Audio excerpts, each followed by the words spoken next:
Marami ang naghihintay kung ano nga ba ang pasabog ni Luis Nery sa tunay na nangyari sa kanyang laban kontra yan sa undisputed Super Bantamweight World Champion na si Naoya Inoue. Kaya naman, sa wakas dumating na ang nakatagdang panahon dahil sa lahat na nangyari sa kanyang laban ay ibinulga na niya, lalong-lalo na sa tunay na nangyari kay Naoya Inoue nang siya ay bumagsak. Ito po ang mga pinagbabatayan ng ating kwentuhan. Kaya tara, kwentuhan na!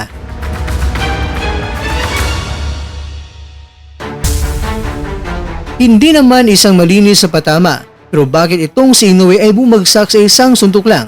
Ganito na lang ang naging komento ni Luis Nery sa kanyang record-breaking na pinakaunang boksingerong nagpabagsak kay Naoya Inoue sa buong karera niya. Noong May 6 sa Tokyo Dome sa Japan, sinubukan ni Nery na gugulatin ang mga libu-libong mga Hapon na nanood sa kanilang laban na nakataya ang 4 na mga major belts ni Inoue. Hindi naman nabigo si Nery na gulatin ang mga Hapon at kung tutusin, hindi lang ginulat niya ang makababayan ni Inoue na lalo sa mga Hapon na nanood sa laban ay nababalot ng takot at kaba dahil napakaaga pa, round 1 pa lang, ilang mga minuto pa ang natira sa round 1 na pabagsak na ni Nery itong si Inoue. Kaya maraming mga Hapon ang pilit na pinalaki ang medyo maliit nilang mga mata dahil ayaw nilang palagpasin ang susunod na mangyayari pagkatapos na si Inoue ay bumagsak at binilangan na ng referee. Well, sinabi naman ni Inoue mga kwento na pagkatapos ng laban, wala namang pinsala sa kanya ang naidulot ng suntok na yun ni Nery sa kanya kahit na siya ay bumagsak pa sa unang pagkakataon. Kaya naman, paglipas ng isang buwan, itong si Nery ay in-interview ng Mexican media at base sa interview, sinabi ni Nery na alam na niya talaga kung ano ang magiging resulta ng laban na maaaring siya ang magiging gapang boy o di kaya si Inoue ang gagapang sa lona. Ang nasa isipan ni Nery kung sino ang unang makakatama ng malakas ay siya ang mananalo. Kaya naman, ibinahagi ni Nery kung ano nga ba ang nangyari sa unang round sa depensa at opensang nangyari na nagulat ang buong mundo.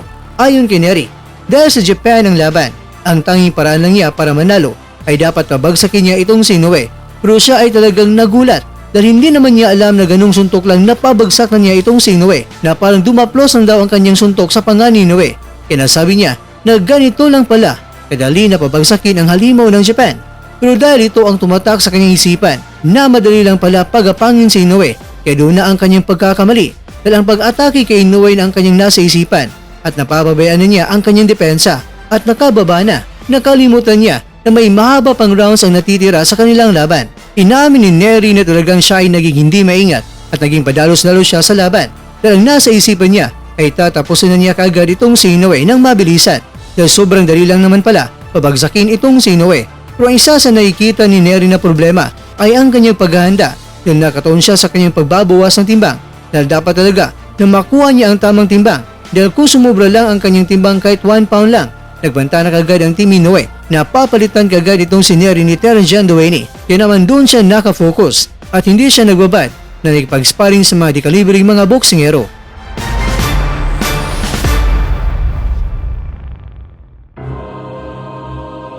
Mga kwento, gusto ni Nery na siya umakyat na ng timbang sa featherweight division at ang target niya ay muling maging world champion. Build up pa niya sa mga super bantamweight contenders na wala na mapapala si Inoue sa kanila dahil wala ng mga bigating mga boksingerong lalabanan ni Inoue na malaki ang kita. Para bang ang punto ni Nery sa featherweight division umakyat na itong si Naoya dahil doon na naman niya abangan itong si Naoya. Ano sa tingin mo kakwento? Kung sakaling mangyari ito, silang dalawa ay muling magtagpo. Mananalo na kaya ang taga Mexico nito?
At dyan, nagtatapos ang ating kwento.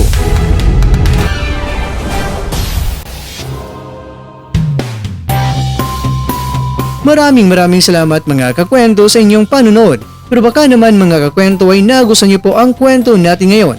Baka pwede niyo po akong mabigyan dyan ng like, subscribe at click na rin sa bell button. Pero bago tayo tatapos sa mga kwento ay syempre, shoutout po muna tayo dyan sa ating mga kakwento. Kay kakwentong Jokno, kay kakwentong User, kay kakwentong Ramon Ilostre, at kay kakwentong nanonood ngayong shoutout siya dyan. Bueno, hanggang dito na po muna ang ating kwentuhan. At abangan nyo na po ating susunod na video.